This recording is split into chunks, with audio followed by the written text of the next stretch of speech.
ज्या दिवशी तुम्हाला मुंगूस दिसेल तो तुमचा दिवस खूप शुभ जाणार आहे हे समजून जा. आपण जे काही कार्य करणार आहात त्यात आपल्याला यश आणि सफलता मिळणार आहे. मुंगूस दिसला की 7 दिवसांच्या आत आपल्याला धनलाभ नक्कीच होतो.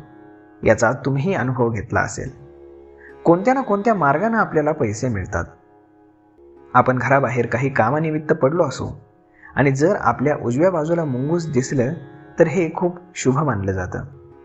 मुंगूस आणि साप यांचं भांडण देखील खूप शुभ मानलं जातं. ज्या घरामध्ये मुंगूस असतं त्या घरात साक्षात श्री विष्णूंसोबत महालक्ष्मीचा वास असतो. म्हणून आजकाल आपण पाहतो की काही घरांमध्ये मुंगूस देखील पाळलं जातं. मुंगूस ज्या घरात असतं तिथं सापाचं भय कधीही राहत नाही. आपल्याला जर कधी मुंगसाची जोडी दिसली तर हे खूपच शुभदायक आहे. आपण जर कुठे बाहेर